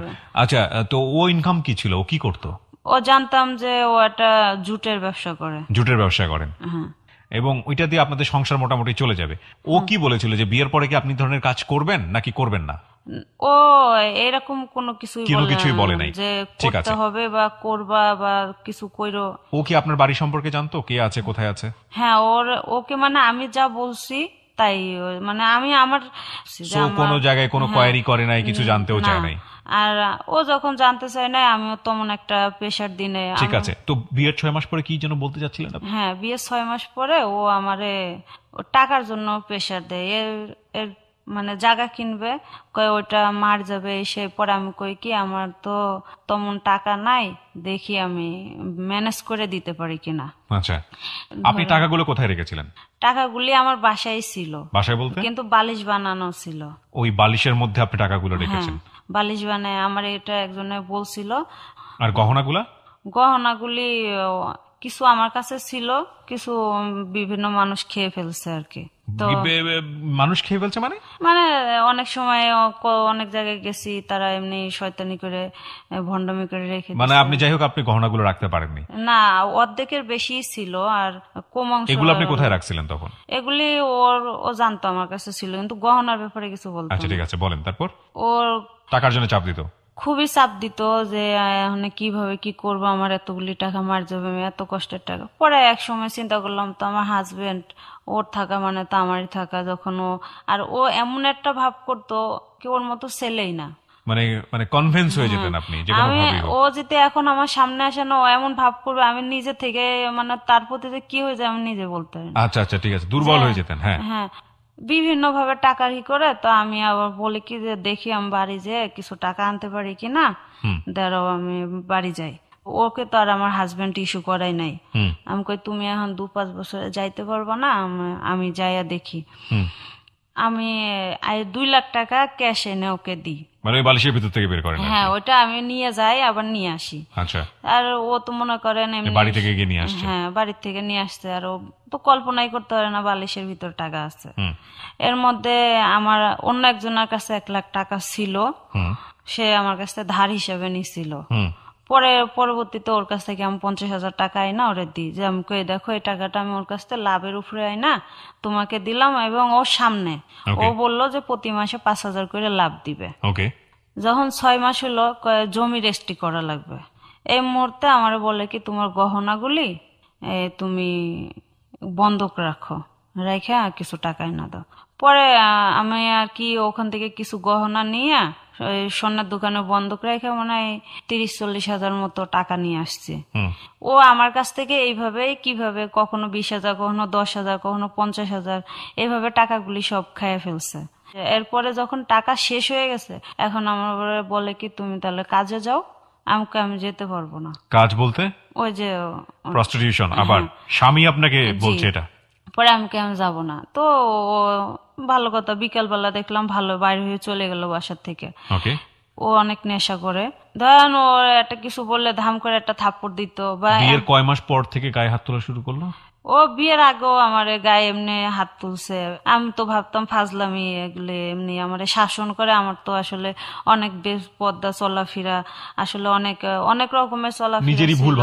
ভাবতেন? ভাবতাম সবসময় নিজের ভুলটাই ভাবতাম, আমি কোনো সময় অন্য সেন্সে নিতাম না। হয়তো ভাবতাম কি 12 জনের সাথে মিশে আমার ক্যারেক্টারটা অন্যরকম হয়ে গেছে, এটা হয়তো সংশোধন করার জন্য আমার শাসন করে। তো বিয়ের পরেও গায়ে হাত তুলতে আপনার? হ্যাঁ, বিয়ের পরেও প্রায় দেখা যাচ্ছে লাথি লুতিও মারতো, বেশিরভাগ চুলে ধরে মার দিত আমাকে।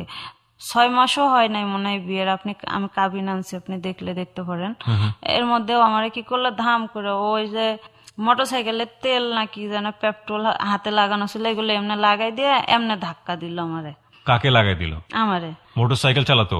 হ্যাঁ, ওর মোটরসাইকেল আছে, সে এখনো আছে। পেট্রোল দিয়ে সে আপনার গায়ে এরকম মানে ইয়ে করলো, ধাক্কা দিল, কিন্তু পেট্রোল তেমন একটা ছিল না, আচ্ছা। ওর হাতে লাগা ছিল, ওইটা দিয়ে ওটা দিয়ে আপনার গায়ে মাখিয়ে দিল? মুখে এমনি এমনি লাগাই দিল। আপনার? জি। কি কারণে? টাকার জন্য। এই টাকা নিয়ে গন্ডগোল হতো আপনাদের মধ্যে? জি। আচ্ছা।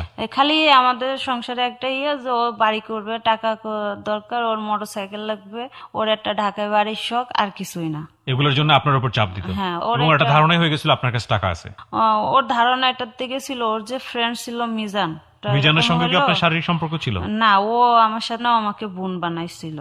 মিজান আপনার সম্পর্কে জানতো? সবকিছু যে জানতো। কারণে আলটিমেটলি আপনার হাজবেন্ডও সবকিছু জানতো? হ্যাঁ। কিন্তু আপনাদের মধ্যে ব্যাপারটা এরকম ছিল যে না, দুজনের কাছ থেকে একটু দূরত্ব আছে টাকা পয়সার ব্যাপারে, কেউ কাউকে খোলাসা করে কোনো কিছু বলেন না, কিন্তু আপনার হাজবেন্ড যেভাবেই হোক আপনার কাছ থেকে টাকা বের করার চেষ্টা করতো, হ্যাঁ, এটার জন্য অত্যাচারও করতো। পলিটিক্স করেই বেশি নিছে ও, এমন ভাবে পলিটিক্স করতো যে আমি নিজের থেকে মানে বাইর করে দিতাম। আপনাকে কি করলো পেট্রোল দিয়ে তারপর?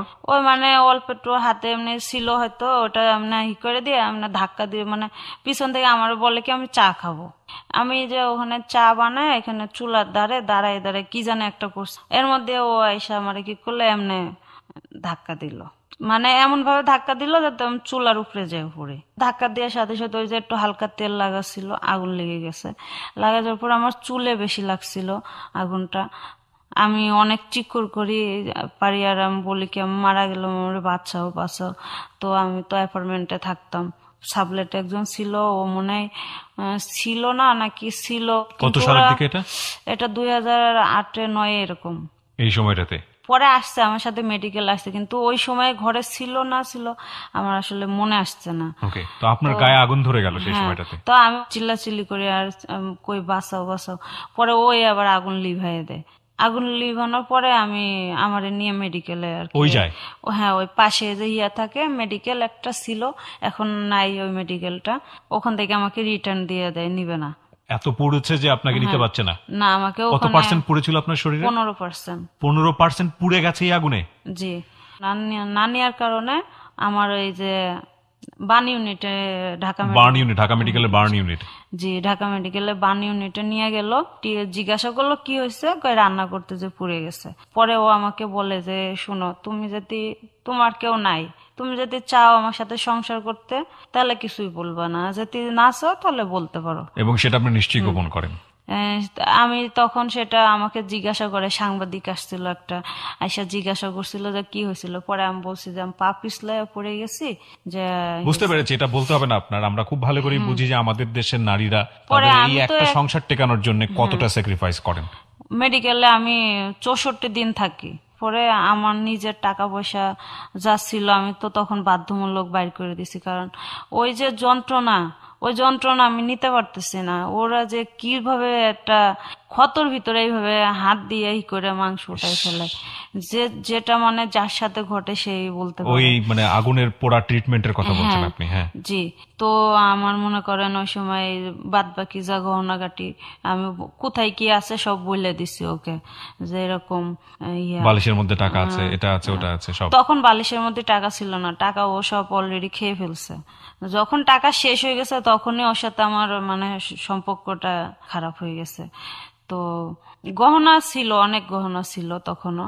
গহনা কি করছে আমি জানি না, ও আমাকে বলছে তোমার গহনা দিয়ে মেডিকেলে খরচ চালাইছি, প্লাস ওর এক ভাইয়ের দোকান ছিল, সেখান থেকেও বলে ও কিছু টাকা লোন করছে, করে আমার বলে ট্রিটমেন্ট করছে। আর আমার এই যে যাকে কাস্টমার বলা হয়, এক কাস্টমার, সে আমাকে অনেক লাইক করতো, একটা হিন্দু কাস্টমার, বৌদ্ধ ছিল। সে আমাকে একবার 10,000 দেয়, পরে 20,000 দেয়, থেকে বাসায় চলে আসার পরে আমি টাকার প্রয়োজন বেশি ছিল, কিন্তু আমি তার ছোট করে একটা এমন বলি, সে সেখান থেকে আমাকে 50,000 টাকা দেয় সৌদি আরব থেকে। সৌদি আরব এগুলো সবাই আপনার ক্লায়েন্ট? হ্যাঁ, জি, ওই টাকাটা ও আইসা আমার কাছ থেকে নেয়। এরপরে থেকে ওর সাথে আমার একটা দূরত্ব, ও আমার সাথে, আমরা একসাথে থাকতাম। পরে এক সময় ধরেন এরকম আমি যেভাবে গার্মেন্টস করি, তো আমার এক সময় কনসিভ হয়। আমি গার্মেন্টস করেন মানে আপনি ওই পেশাতে ফিরে যান না? না, আমি আর ওখানে আর যাই না। এবং যেখান আপনার থেকে শরীরের চলে যে আসছি। অবস্থা পুড়ে গেছে, তাতে তো আপনি এই পেশায় গিয়ে ভালো কিছু করতেও পারবেন না। ওটা আমি আমার জায়গা থেকে বলছি, আমি জানি না এই কথাটা বলা উচিত কিনা। হ্যাঁ, ঠিক আছে, আসলে ওরা তো চেহারা চায় না, ওরা সার্ভিসিং চায়। যাই হোক, আপনি যে হোক ওই পেশাতে আর ব্যাক করেননি, তাই তো? আমি ওই উদ্দেশ্যে আর ব্যাক করি নাই।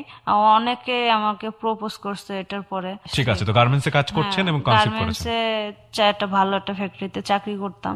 পরে আমার আর কি বেবিটা হয়, বেবিটা হওয়ার পরে ও ঠিক মতো খরচপাতি দেয় না। আমার এমন পজিশন হয়ে গেছে যে আমি আর চাকরি করতে পারি না। পরে আমি ওখান থেকে রিজাইন দিয়ে চলে আসি বেবিটাকে নিয়ে? হ্যাঁ, বেবি তখন ও তখন আমার থাকে আপনার সঙ্গে? তখন আমার গর্বে আচ্ছা 3-4 মাসের এরকম। আচ্ছা। তো আমার ওই কিছু জমানো টাকা দিয়ে টুকটাক চলে আসছে। পরে আমি ওই যে যাদের কাছে থাকতাম তাদেরকে বলি আমার বাবুর পজিশন ভালো না, সিজার লাগতে পারে, আমারে কিছু হেল্প করো। তো তারা আমারে মানে 7-8 হাজার টাকা মতো মনে হয় দেয়। আমার যেদিন পেন উঠছে, আমি পেনে মনে করেন ছটফট করতেছি যন্ত্রণায়, কাকে বলবো, কার কাছে যাব, এরকম কাউকে পাই না। পরে আমি আমার এক ভাই হয় তাকে ফোন করছি, সে আমাকে মেডিকেল, অথচ সে আশুলিয়াতে থেকে আমাকে বলে কি আমি যমুনা সেতু ব্রিজের ওই পারে আছি। মানে আপনার হাজবেন্ড এটা আপনাকে করছে ওই জি। সময়টাতে? আমরা এই জায়গাটা একটা বিরতি নিতে চাই প্রিয় শ্রোতা। জীবনের গল্পের একেবারে শেষ পার্টে আমরা ফিরবো। আমাদের সাবরিনার জীবন যুদ্ধের গল্প শেষ পার্টটা খুব মর্মান্তিক, অনেকেই সহ্য করতে পারবেন না। আগুন দিয়ে শরীর পুড়েছে, এই শরীর দিয়েই সমাজে টিকে থেকেছে, এই শরীর দিয়েই স্বপ্ন দেখেছে কিছুটা হলেও সে ঘুরে দাঁড়াবে, নিজের বোনদের একটা আর্থিক নিরাপত্তা হবে, একটা ছোট্ট আশ্রয় হবে, কিন্তু সেটা একজন পাপিষ্ঠ যাকে হয়তো আপনাদের জায়গা থেকে অতটা খারাপ লাগছে না। আমি জানি আজকে যারা এই গল্পটা শুনছেন, আমাদের মানসিকতার জায়গাটা এতটা নোংরা হয়ে গেছে, আমি ডেফিনেটলি শিওর অনেকেই মনে করছেন ও প্রস্টিটিউশন করে পয়সা জোগাড় করছে। আচ্ছা, ও প্রস্টিটিউশন করে পয়সা জোগাড় করেছে, এটাকে অনেকে খারাপ চোখে দেখতে পারেন, আমি অনেক কমেন্টস এখানে পাচ্ছি ফেসবুকে।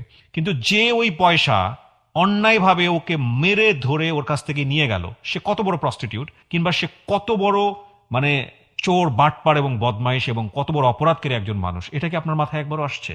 এই প্রশ্নটা রেখে আমি একটা ছোট্ট বিরতিতে যেতে চাই, 5 মিনিটের বিরতি, এবং শেষ ভাগে আমরা ফিরবো। আশা করছি গল্পের শেষটা আপনারা শুনবেন। ওকে দেখার জন্য আসতে পারেন আমার ফেসবুক পেজে। ফেসবুকের ঠিকানা www.facebook.com/kibriya.rj। আমি আবারও বলি, www.facebook.com/KEBRIA.RJ। পেজটি আছে আরজে কিবরিয়া নামে। প্লিজ লাইক দিয়ে দেবেন। লাইক দেওয়ার সঙ্গে সঙ্গে আপনি পেজটির মেম্বার হয়ে যাবেন। ফিরে আসছি 5 মিনিট পর। Close Up presents Hello 8920. Close Up. The closer, the better. Close Up presents Hello 8920. Close Up. The closer, the better. 5 minute পর আরো একবার স্বাগত প্রিয় শ্রোতা। আপনারা শুনছেন close up presence hello 8920 ABC radio FM 89.2 তে। আমি আরজে কিবরিয়া রয়েছে আপনার সঙ্গে, এবং আপনারা শুনছেন এবিসি রেডিও এফএম 89.2। জীবনের গল্প বলার জন্য এখানে আছে সাবরিনা। সাবরিনার কাছে আমি আবারও ফিরছি। জি, আপনি যে জায়গাটায় ছিলেন বলুন। তারপর পরে আমার এত পেন উঠছে যে আমি সহ্য করতে পারতেছি না। আমি কোথায় যাব, কার কাছে যাব? আমার একজনকে, মানে আমি যে বাসায় থাকি ওই বাসায় বাড়িওয়ালিকে বললাম। বাড়িওয়ালা বলে কি, হ্যাঁ রান্না বান্না থুয়ে তোমার সাথে যাবে। মানে আমি আবার অতটা গভীরভাবে বলি না, কারণ উনি খুব একটা ভালো লোক না, এই জন্য। পরে আরেকজনকে বলছি, সেও না। এবার মেডিকেলে আমার একটা পরিচিত ছিল, তাকে ফোন করছি, কয় গার্ডিয়ান স্যার আমরা রিস্ক নিব না, তুমি কাউকে নিয়ে আসো। পরে এই যে আমি আমার এক ভাইয়া আছে, তার ওয়াইফের কাছে ফোন করছি যে ভাবি আমি এখন কি করব, আমার তো পেন হচ্ছে খুব, আমি তো মারা যাচ্ছি, আমি কি করব? কয় কি যে দাঁড়াও আমি তোমার ভাইয়াকে পাঠাচ্ছি। পরে সে তার হাজবেন্ডকে পাঠায়, তার হাজবেন্ড ওখানে কিছু ট্রিটমেন্টের টাকা দেয়, আর কিছু আমি মেডিকেলে বাকি রাখি, কারণ মেডিকেলে তো নর্মাল ডেলিভারিও অনেক টাকা নেয়, আর আমার হলো কাটতে হয়েছিল, যে জন্য। সিজার হয়েছিল না, এটা এমনি সাইড কাটা বলে, কিভাবে জানো এটা? এটা সিজার, ঠিক আছে, সিজারিয়ান বেবি। হ্যাঁ, কাটা লাগছে, যে কারণে অ্যামাউন্ট বেশি লাগছে। তো ওই ভাইয়া তো জানে আমার কাছে টাকা আছে, করে আসতে পারবো। তো ওই ভাইয়া তেমন একটা করে নেয়, তারপর 4-5 হাজার টাকা দিয়ে আমার হেল্প করে। ওই ভাইয়া আমার হাজবেন্ডকে এতবার ফোন করলো, সে ফোনটা রিসিভই করলো না। আচ্ছা। তারপরে অনেকবার ফোন দেওয়ার পরে কয় কি, ভাইয়া আমি তো যমুনা সেতু ব্রিজে যাই, পরে আমি তো আসতে পারতেছি না। ঠিক আছে, পরের দিন তো আসবে। 10 দিন চলে গেছে, সে একদিন মাত্র 1,000 টাকা পাঠাইছে আমার জন্য। আমি তাকে বলছি যে আমার মেডিকেলের বিল বাকি আছে, তো ওষুধ কিনা লাগবে, আমার কাছে কোনো টাকা নাই, ঘরে খাওয়ান টাওয়ানো নাই। সে আমাকে 1,000 টাকা পাঠাইলো, এবং সে জিজ্ঞাসা করলো না একটিবার যে তোমার ছেলে হয়েছে না মেয়ে হয়েছে, আমি আসতেছি বা একটা কিছু। তাকে আমি কই কি, সে কয় কার না কার বাচ্চা।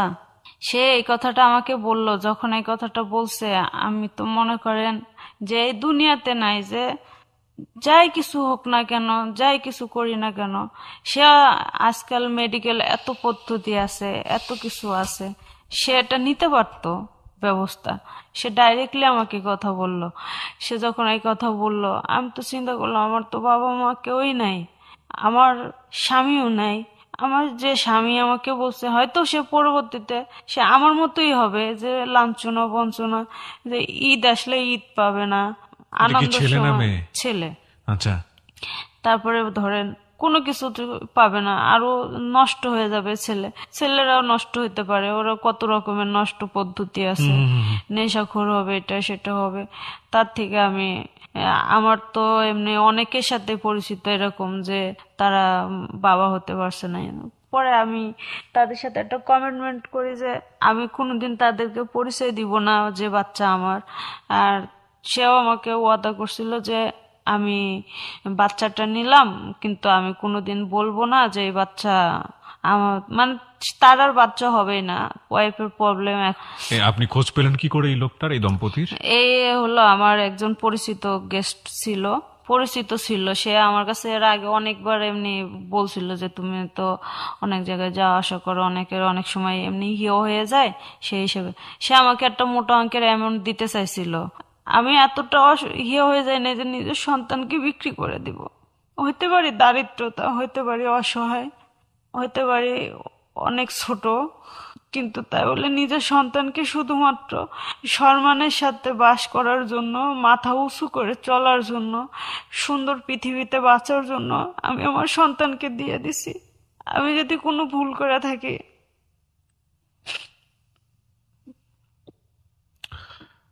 That's why I always say life is more than drama. জীবন নাটকের চেয়েও অনেক বেশি নাটকীয়। আপনি বাচ্চাটাকে দিয়ে দিলেন কত দিন বয়সে বা কত মাস বয়সে? ওকে 19 দিন বয়সে দিয়ে দিই আমি। এই 19 দিন বয়সে দিয়ে দেওয়ার পরে আপনি বাচ্চাটাকে আর কখনো দেখেছেন?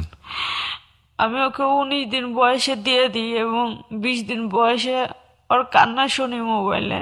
23 দিনের মাথায় তার ওয়াইফের সাথে আমার একদিন কথা হয়, কয় ভালো আছে, ও মা ছাড়া প্রথম রাতটা একটু জ্বালাইছে, খুব ভালো আছে। ওনার ওয়াইফ জানতো না যে আমি মা, কিন্তু ওনার হাজবেন্ড জানতো। কিন্তু ওনারা পরবর্তীতে এরকম পদক্ষেপ কেন নিল আমি জানি না, যে এটা সরকারি না বেসরকারি আমি জানি না ভালো মতো। তবে উনি আমার খুব পরিচিত ছিল, নাম সবুজ, খুব বড় একটা অফিসার, যে বিভিন্ন নার্স সিস্টারদের বিল পাস হয় ওনার হাত দিয়ে। আমি এই নামে চিনি, জানি না ভিতরে অন্য কোনো নাম আছে কিনা। তো উনি নিঃসন্তান, এই জন্য আমি ওনাকে দিছি। আবার নিজের ভিতরে অনেকে ছিল, কিন্তু ওনারা নিল। নেওয়ার পরে আমি ওনাদের সাথে ওনার হাজবেন্ডের নাম্বারে যোগাযোগ করি। ওনার হাজবেন্ড বলে কি ভালো আছে, চিন্তা করো না, এত ফোন দিব না, ডিস্টার্ব করো কেন। এই জন্য তো মার কাছ থেকে ডাইরেক্ট বাচ্চা নিতে নাই যে। কিন্তু এক সময় 2 মাস পরে উনি কি করলো, নাম্বার ফোন দিয়ে সুইচ অফ, কোনো যোগাযোগ পাওয়া যায় না। এরপরে ওনার যে বাসা চিনতাম, বাসাও ওনার পরে একজনের কাছ থেকে খবর নেই, সে বলে কি আমি জানি না। আর একজনের কাছে কয় আমি কি এত খবর রাখি। তা আমার যতটুকু ধারণা আমার নিজের থেকে, যে উনি হয়তো এখান থেকে অনেক দূরে কোথাও চলে গেছে বা এখানে আশেপাশে কোথাও আছে। তা আমি মানে এই 17 দিনের পরে আপনি আর বাচ্চাটাকে আমি আর কখনো কোনোদিন দেখেননি? দেখি নাই বাচ্চাটাকে। ও বেঁচে আছে না ভালো আছে জানি না। আপনি আমাকে একটু বলবেন যে আপনার বাচ্চাটার বয়স কত এখন? ওর বয়স এখন 3 বছর। কি নাম দিয়েছে ওর সেটা জানেন? না আমি জানি না আপনি ওর। কোনো নাম দিয়েছিলেন? হ্যাঁ আমি ওর নাম দিয়েছিলাম রিফাত। একটা মা সারা জীবন, এই জন্যই হতে আল্লাহ বলেছেন যে আসলে দুনিয়ার শ্রেষ্ঠ সম্পদ হচ্ছে তার, মানে দিলাম তোমাকে, সে হচ্ছে তোমার মা। সে বলতেছে আমার বাচ্চা সহ ছবিটা দিয়েন না, কারণ সে যেখানে গেছে সে ঠিক মতো বড় হোক। বাচ্চার যে ছবিটা 17 দিনের ছবি, এই ছবি দেখে বাচ্চাকে বের করা কোনোভাবেই সম্ভব না। তারপরও সে তার বাচ্চাকে সেভ করতে চেয়েছে। আজকের এই গল্পটা এখানেই শেষ হোক। তারপর আমি ছবিটা দিব বাচ্চাকে, আপনি হয়তো চিনতে পারবেন না। আপনারা ছবিটা দেখার জন্য আমার ফেসবুক পেজে আসবেন। আজকের এই হ্যালো 8920 থেকে মাথা ভার করে, মাথা নত করে এখান থেকে চলে যেতে চাচ্ছি, কারণ এই মেয়েটাকে কেউ জায়গা দেয়নি, না পরিবার, না সমাজ, না প্রতিষ্ঠান, না তার সংসার।